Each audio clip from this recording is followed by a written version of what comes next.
અરે યાર એ ટાઈમ પર જ્યારે સેવસળની લારી જ્યારે હું ચલાવતો હતો તે 10 અને એક class second Bro, what is this trivia you are dropping? એક મિનિટ બાકી બધું ભાડમાં ગયું. અરે સેવસળની લારી ચલાવતો હતો? સયાજીગઢમાં આપણું ફેમસ સેવસળની લારી હતી મારી યાર. શું વાત કરો છો? પોતે બનાવતા હતા? એટલે પોતે હું બનાવતો એટલે ઘરેથી બનાવી લાવતો ને હું ખાલી એની અંદર સેવ ને એ બધું નાખીને જે આપે ને એટલું જ અને પૈસા.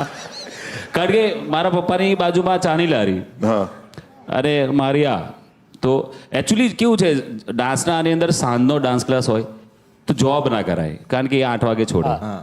તો એક જ વસ્તુ કે આપણે એવો બિઝનેસ કરો કે આપણે ક્યારેય બી જઈ શકીએ છીએ ક્યારેય કોઈ શોમાં કે કોઈ ગુજરાતી મૂવીનું શૂટિંગ હોય ભોજપુરી હોય તો એની અંદર જતા ફાવે કે આપણો બિઝનેસ લારી બંધ કરી લોક આજે નહીં જાઓ. તો અને ઉસળ 4 વાગ્યા પછી કોઈ ખાય બી ના.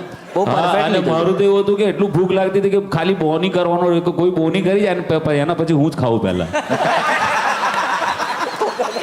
સો હા એટલે આ વાત કપાઈ ગઈ હતી કે એ ટાઈમ પર યાર અને ક્લાસીસ બી ચલાવતો હતો 10,000 કે એની ઉપર પૈસા નતા જોયા યાર. ડીઆઈડી પછી તરત જ એકદમ જ 5 લાખ હાથમાં આપી દીધું. આ શું કર્યું યાર ડાયરેક્ટ આટલા એ બી 2 જ કલાકમાં બી આવું સ્ટેજ પર જવાનું કે હા હા યસ ઓકે અને ત્યાં નીચે બેસવાનું કે 5 લાખ રૂપિયા મળી ગયા. મેં કીધું આ તો સેવસળ કરતા તો સારું છે યાર. ભાઈ મને એટલું કરવાનું કઈ ગમ્યું. છે નહીં. તમે એટલા હોશિયાર હતા બાકી કોઈ હોત તો 5 લાખનું સેવસળ લઈ આવે બધું કેટલું બધું.